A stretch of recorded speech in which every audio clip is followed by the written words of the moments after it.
Hi friends, நேற்று வந்து பார்த்தீங்கன்னா பிக் பாஸ் 9ல் கார் டாஸ்க் வச்சுருப்பாங்க. அதில் வந்து பார்த்தீங்கன்னா சாண்ட்ராவை பாருவும் கமர்தீனும் பிளான் பண்ணி அட்டாக் பண்ணியிருப்பாங்க. கீழெல்லாம் தள்ளி விட்டுருப்பாங்க. அவங்க கீழே விழுந்ததில் அவங்களுக்கு ஃபிக்ஸே வந்திருக்கும். அதில் வந்து விக்ரம் வந்து ஏற்கனவே வெளியே உட்காந்துருந்தாரு. அப்புறம் சபரி இதை பார்த்தோன்னே ஓடி வந்துட்டார். அவர் கூடயே வினோத்தும் வந்துட்டார். இவங்க எல்லாரும் கொண்டுட்டு போய் டாக்டர்கிட்ட ஒப்படைச்சிருப்பாங்க சாண்ட்ராவை. அப்புறம் வந்து பார்த்திங்கன்னா பார்வையும் கமருதீனையும் திவ்யா வச்சு செஞ்சாங்க. ஃபயர் விட்டுட்டாங்க. திவ்யா பேசுனதை பார்த்து கமருதீனுக்கும் பார்வுக்கும் பார்த்திங்கன்னா வாயில் வார்த்தையே வரல. இந்த விஷயம் சீரியஸாக போகுதுன்னு கண்டுபிடிச்ச பாரு வந்து இதை வந்து இந்த இடத்துல பதிவு பண்ணணும் அப்படிங்கிறதுக்காகவே நான் இப்படி தான் கையை பிடிச்சி தள்ளினேன், நீ வந்து பெரிய அளவில் தள்ளலா அப்படின்னு சொல்லிட்டு அதை ஒரு பெரிய விஷயம் இல்லாத அளவுக்கு பேசிக்கிட்டே இருந்தாங்க. இதை பார்த்த திவ்யா வந்து பார்த்திங்கன்னா ஃபயர் விட்டுருப்பாங்க. ஊ அப்படின்னு சொல்லிட்டு வித்தியாசமாக சவுண்டெல்லாம் கொடுத்து பார்வதியை பேசவே விட்டுருக்க மாட்டாங்க. அப்புறம் வந்து பார்த்திங்கன்னா கமருதீனை சொல்லியிருப்பாங்க, இவ கூட நீ என்னைக்கு சேர்ந்தியோ அன்னைக்கே உனக்கு கெட்ட காலம் பிடிச்சிது, உன் வாழ்க்கையே அழிஞ்சுது அப்படிங்கிற மாதிரி கமருதீனை பார்த்து சொல்லியிருப்பாங்க. அப்புறம் பார்வை பார்த்து என்ன சொல்லியிருப்பாங்கன்னா, ஏடி உங்கள் அம்மா வந்து வக்கீல் தானே, வக்கீலாக இருந்துட்டு நீ இந்த மாதிரி ஃப்ராடு பண்ணுறியே அப்படின்னு சொல்லிட்டு பார்வதியை பார்த்து ஃபயர் விட்டுருப்பாங்க. பார்வதியால் திருப்பி கூட பேசவே முடியல. இவங்களுக்கு பயந்த மாதிரி தான் ரெண்டு பேருமே பார்த்திங்கன்னா வாய்ஸை கம்மி பண்ணி பேசுனாங்க. திவ்யாவோட மோடு வந்து நேற்று வேறு லெவலில் இருந்துச்சு ஃப்ரெண்ட்ஸ். ஏன்னா பார்வதி இன்னொரு விஷயமும் பண்ணியிருப்பாங்க. சாண்ட்ரா வந்து கீழே விழுந்துடக்கூடாது அப்படிங்கிறதுக்காக நம்ம திவ்யா வந்து பார்த்திங்கன்னா கையை வந்து இடையில கொடுத்துருப்பாங்க. கையை கொடுத்துருந்த பிறக்கும் அந்த டோரை வந்து அடைக்க பார்த்தாங்க. அடைக்க பார்க்கும்போது கைன்னு சொல்லும்போது கூட கேர் பண்ணவே இல்லை. அப்போ அடுத்தவங்க கை நஞ்சாலும் பரவாயில்ல, உன்னோட கேம் தான் உனக்கு முக்கியமா அப்படின்னு சொல்லிட்டு திவ்யா ராங்காக கொஸ்டின் கேட்டுகிட்டே இருந்தாங்க.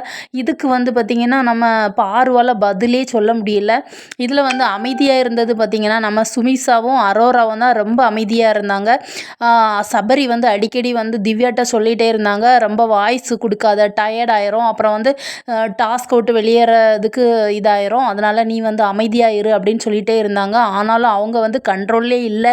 திவ்யா வந்து ரொம்ப ஃபயர் மூடில் தான் இருந்தாங்க. ஏன்னா சபரி வந்து என்ன சொல்கிறாருன்னா, இந்த டாஸ்கில் வின் பண்ணதுக்காக தானே இந்த பார்வதி வந்து இந்த மாதிரி வேலையெல்லாம் பண்ணுறாங்க, அதனால் இந்த டாஸ்கில் அவங்க வந்து ஜெயிச்சிடவே கூடாது அப்படிங்கிறதுக்காக நீ வந்து கொஞ்சம் காமாயிரு, எனர்ஜியை வந்து வேஸ்ட் பண்ணாத அப்படின்னு சொல்லிட்டு திவ்யாட்ட சபரி வந்து சொல்லிகிட்டே இருந்தார். ஆனால் அவங்க வந்து கண்ட்ரோல்லே இல்லை.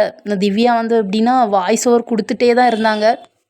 திவ்யா வந்து பார்வை பார்த்து உங்கள் அம்மா வக்கீல் தானே அப்படின்னு சொல்லி கேட்டிருப்பாங்க. அதுக்கு வந்து பாரு வந்து எங்கள் ஃபேமிலியை பற்றி எப்படி பேசலாம், நீ வந்து அந்த மாதிரி வந்து கொஸ்டின் கேட்க ஆரம்பித்தாங்க.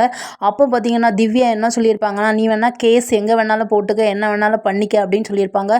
இவ்வளோ இதாக பேசுறிய அப்படின்னு சொன்னதுக்கு திவ்யா வந்து பார்வை பார்த்து சொல்லியிருப்பாங்க, அநியாயமாக பண்ணக்கூடிய உனக்கே இவ்வளோ தைரியம் இருக்கும்போது நாங்கள் நியாயமாக நடக்கிறோம், நாங்கள் என்ன வேணாலும் பேசுவேன், நான் இப்படி தான் பேசுவேன், உன்னால் என்ன பண்ண முடியுமோ பண்ணிக்க அப்படின்னு சொல்லிட்டு ஃபயர் விட்டுருப்பாங்க.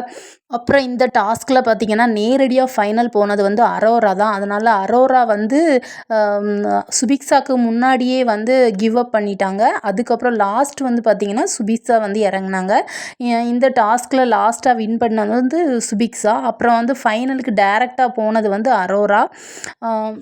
உண்மையை சொன்னால் இந்த பாரு வந்து ரொம்ப பயந்துட்டாங்க. அதுவும் யாருக்குன்னா இந்த திவ்யாவுக்கு தான். இந்த வீட்டிலையே யாரை பார்த்து பாரு பயப்படுறா அப்படின்னா திவ்யா பார்த்து மட்டும்தான் பயப்படுறாங்க, வேறு யாருக்குமே பயப்பட மாட்டாங்க.